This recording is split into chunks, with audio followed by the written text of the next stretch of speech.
Hi, irregular mind പോഡ്കാസ്റ്റിൻ്റെ മറ്റൊരു ലക്കത്തിലേക്ക് എല്ലാവർക്കും സ്വാഗതം. ഇത് ധർമ്മരാജ സീരീസിലെ 25ാമത് എപ്പിസോഡ്. കഥ പറയുന്നത് സന്തോഷ്. ഭഗവതി അമ്മയെ കളപ്രാക്കോട്ടയിലേക്ക് നിയോഗിച്ചിട്ട് അല്പമൊന്ന് വിശ്രമിക്കാമെന്ന് വെച്ച് പടത്തിലവനിരിക്കുമ്പോൾ കഥകളി പദം പാടി മാമ വെങ്കടനെത്തി. പാട്ട് കേട്ട് വീട്ടിലെ പിള്ളേരും വട്ടം കൂടി. പിള്ളേരെ കണ്ടപ്പോൾ മാമായ്ക്കും ഹരമായി. പാർവതിപ്പിള്ളയും മകൾ കൊച്ചമ്മണിയും കൂടി ആയപ്പോൾ സദസ്സ് പൂർണ്ണമായി. മാമായെ ഒന്ന് പൊക്കുന്നതിനായി പടത്തിലവൻ മാമയ്ക്ക് പ്രായം കുറഞ്ഞു വരികയാണെന്ന് പറഞ്ഞു. ഹരിവഞ്ചാൻ എന്ന യോഗീശ്വരൻ്റെ രസായനം വല്ലതും കഴിക്കുന്നുണ്ടോ മാമ എന്നായി പടത്തിലവൻ. അത് കേട്ടപ്പോൾ മാമ കോപിച്ചു. യോഗീശ്വരൻ്റെ കടുത്ത വിരോധിയാണ് മാമ എന്നറിഞ്ഞാണ് പടത്തിലവൻ അത് പറഞ്ഞത്. യോഗിയെ മാമ കുറെ ആക്ഷേപിച്ചു. രസകരമായ ആ ഗൃഹസദസ്സ് കൂടിക്കൊണ്ടിരിക്കെ ഒരു കാവ്യ വസ്ത്രധാരി വെളിയിൽ വന്നു. അയാളുടെ പക്കൽ നിന്നും ചില കത്തുകൾ വാങ്ങി പടത്തിലവൻ ഒപ്പിട്ട് കൊടുത്തു. ഇതിനോടകം മാമ അയാളുമായി ഓരോന്ന് പറഞ്ഞിടഞ്ഞു. വേഷപ്രച്ഛന്നനായി വന്ന കേശവപിള്ളയായിരുന്നു അതെന്ന് മാമാക്കറിയില്ലായിരുന്നു. മാമായെ പ്രകോപിപ്പിക്കുന്നതിന് കേശവപിള്ള അവസരം ഉപയോഗിച്ചെന്നേ ഉള്ളൂ. പടത്തലവൻ കേശവപിള്ളയെ തിരുനെൽവേലിക്കാണ് അയച്ചത്. അവിടെയുള്ള ചില പ്രധാനികളെ കണ്ട് എഴുത്തു കൊടുക്കണം. ആ പ്രദേശങ്ങളിൽ നിന്ന് യോഗീശ്വരന് ലഭിക്കാൻ സാധ്യതയുള്ള സഹായങ്ങളെ ഇല്ലാതാക്കുക എന്നതായിരുന്നു ലക്ഷ്യം.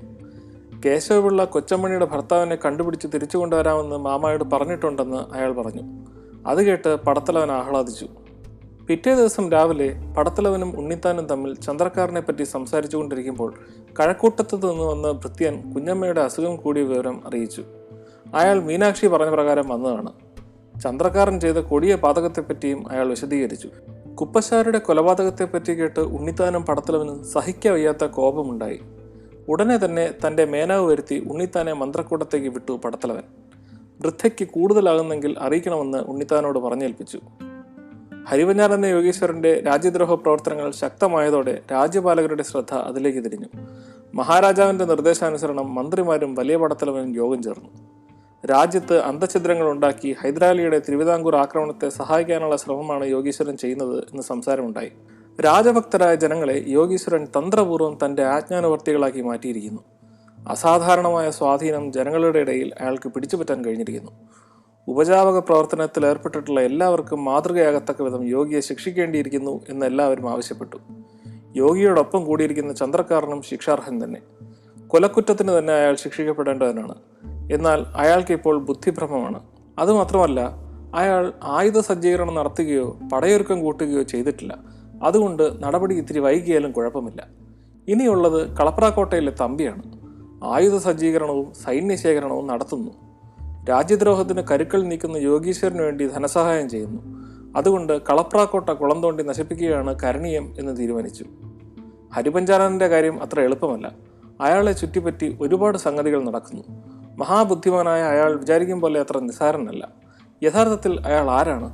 ആർക്കും നിശ്ചയമില്ല. എല്ലാവരും പറയുന്നത് പോലെ അസാധാരണ സിദ്ധികളുള്ള മഹാത്മാവാണോ?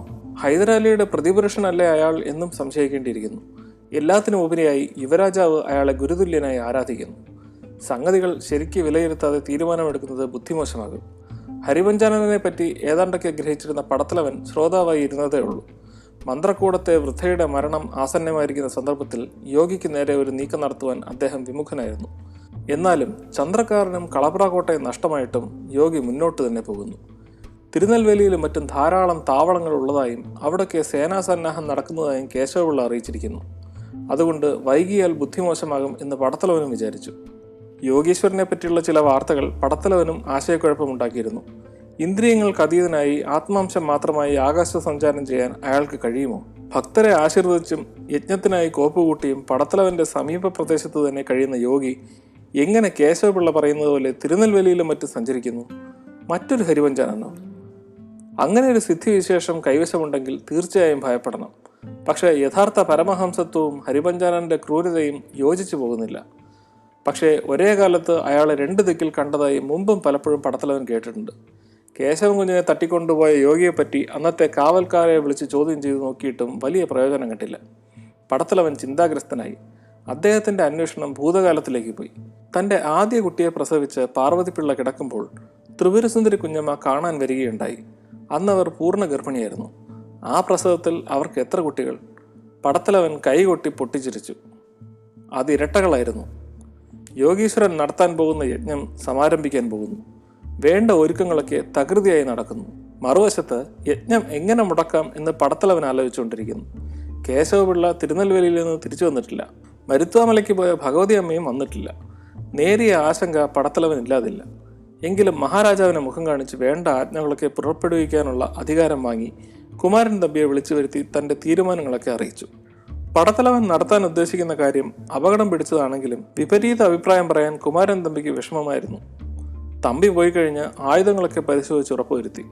സന്ധ്യയ്ക്ക് ആലോചനാമഗ്നായി അദ്ദേഹം ഇരിക്കുമ്പോൾ മന്ത്രക്കൂടത്തെ വൃദ്ധയ്ക്ക് അസുഖം കൂടിയിരിക്കുന്നതായി ഉണ്ണിത്താൻ്റെ ദൂതൻ വന്നറിയിച്ചു. അപ്പോൾ വന്നുകൂടിയ മാമാവെങ്കടനോട് പടത്തലവൻ അബദ്ധത്തിൽ പറഞ്ഞുപോയി താൻ ഹരിപഞ്ചാനന്ദ യോഗീശ്വരനെ കണ്ട് ത്രിപുരസുന്ദരി കുഞ്ഞമ്മയ്ക്ക് അസുഖം കൂടുതലാണെന്ന് അറിയിച്ച് കൂട്ടിക്കൊണ്ടുവരാൻ പോവുകയാണെന്ന്. എങ്കിൽ താനുമുണ്ടെന്നായി പട്ടർ. അദ്ദേഹത്തെ ഒരു വിധത്തിൽ പറഞ്ഞൊതുക്കി പോകാനൊരുങ്ങി പടത്തലവൻ. പടത്തലവന്റെ സാഹസിക ദൗത്യത്തെപ്പറ്റി ഉത്കണ്ഠാകുലനായ മാമാവെങ്കടൻ വിവരം പറയാൻ ജനറൽ കുമാരൻ തമ്പിയെ അന്വേഷിച്ചു പോയി. തമ്പിയോട് പറഞ്ഞപ്പോൾ അദ്ദേഹം ഗൗരവമായി എടുക്കാത്തത് കണ്ട് രാജാവിനെ മുഖം കാണിച്ചു. അവിടെയും മാമാക്ക് തിരിച്ചടിയായി. എന്ത് ചെയ്യേണ്ടു എന്നറിയാതെ നിൽക്കുമ്പോൾ പക്കീർ സായെ പറ്റി ഓർമ്മ വരികയാൽ അയാളെ തേടി ഓട്ടമായി. അയാളെ കണ്ടുകിട്ടി വിവരമറിയിച്ചപ്പോൾ അപകടം മനസ്സിലാക്കി അയാൾ പാഞ്ഞുപോയി.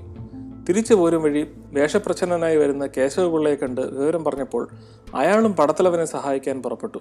പുറപ്പെടാനായി പടത്തലവൻ ഒരുങ്ങുമ്പോൾ കേശവൻ കുഞ്ഞ് ഭഗവതി അമ്മയാൽ രക്ഷിതനായി ചെമ്പകശ്ശേരിയിലെത്തി. അയാളെ കണ്ട് അത്യധികം സന്തുഷ്ടനായ പടത്തലവൻ അനുഗ്രഹിച്ച് മന്ത്രക്കൂടത്തേക്ക് യാത്രയാക്കി.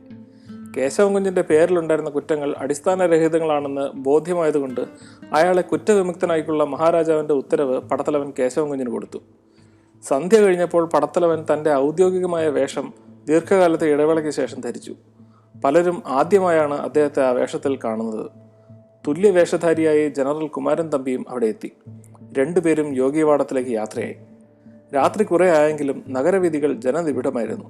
രാത്രിയെ പകലാക്കും വിധം യോഗീശ്വരൻ്റെ യജ്ഞമഹാമഹത്തിൻ്റെ ഒരുക്കങ്ങൾ നടക്കുകയാണ്. ധാരാളം കാഷായ വസ്ത്രക്കാർ തലങ്ങും വിലങ്ങും നടക്കുന്നു. യോഗീശ്വരൻ്റെ വിജയാശംസകൾ അന്തരീക്ഷത്തിൽ മുഖരിതമാകുന്നു. എന്നാൽ മഹാരാജാവ് പടത്തലവനെ പോലെ വേഷം ധരിച്ച് വിവർണവദനായി കന്മണ്ഡപം എന്ന ദിക്കിൽ നിൽക്കുന്നു. മാമാവെങ്കടൻ പറഞ്ഞത് കേട്ട് പടത്തലവന്റെ സാഹസത്തിൽ ഉത്കണ്ഠാകുലനായിരിക്കുന്നു മഹാരാജാവ്. ഇരിക്കപ്പുറതിയില്ലാഞ്ഞ് ഇറങ്ങി പുറപ്പെട്ടിരിക്കുകയാണ്. 2-3 വിദഗ്ധ ഭടന്മാരോടുകൂടി അദ്ദേഹം യോഗിവാടത്തിലേക്ക് നടന്നു. കൊട്ടാര സംരക്ഷണത്തിന് ധാരാളം രാജഭടന്മാരെ നിയോഗിച്ചിട്ടുണ്ട്. രാജാജ്ഞയാൽ യുവരാജാവ് കൊട്ടാരത്തിന് വെളിയിലിറങ്ങാൻ അനുവാദമില്ലാതെ പള്ളിയറയിൽ കഴിയുന്നു. അമ്മ മഹാറാണിയും എന്തോ സംഭവിക്കുന്നു എന്നുള്ള ശങ്കയോടെ അസ്വസ്ഥയായി കഴിയുന്നു. ദ്വാരപാലകന്മാർ ജാഗരൂകരായി നിൽക്കുന്നു. യോഗിവാടം അഭൂതപൂർവമായ രീതിയിൽ ജനനിബിഡമാണെങ്കിലും അദ്ദേഹത്തിൻ്റെ ആജ്ഞാശക്തിയെ വിളിച്ചറിയിക്കുന്നത് പോലെ നിശബ്ദമായിരുന്നു. രാജവീതിയിലെ കാഷായ വസ്ത്രക്കാരുടെ എണ്ണം ഏറി വന്നു. പുതുതായി എത്തിക്കൊണ്ടിരുന്നവരിൽ ഏറെയും രാജഭടന്മാർ തന്നെയായിരുന്നു. അവർ യോഗിവാടത്തിന് സമീപമായി തന്ത്രപ്രധാന സ്ഥാനങ്ങളിൽ നിലയുറപ്പിച്ചിരിക്കുന്നു. യോഗീശ്വരൻ തൻ്റെ ട്രീസണിൻ്റെ ഏറ്റവും പരമകോടിയിലെത്താൻ ശ്രമിക്കുകയാണ്. അതേസമയത്ത് തന്നെ രാജാവും പടത്തലവനും ഒക്കെ കൂടി ഒരു കമാൻഡോ ഓപ്പറേഷനും പ്ലാൻ ചെയ്യുന്നു. ഒരു ബ്ലഡ് ബാത്തിനുള്ള എല്ലാ സെറ്റിങ്ങും ഉണ്ട്. ഇതിൽ ആരൊക്കെയാണ് വിക്ടിംസ് ആവാൻ പോകുന്നത് എന്ന് മാത്രമേ ഇനി അറിയാനുള്ളൂ. അത് വരുന്ന എപ്പിസോഡുകളിൽ കേൾക്കാം. അതുവരെ stay tuned, stay safe. By.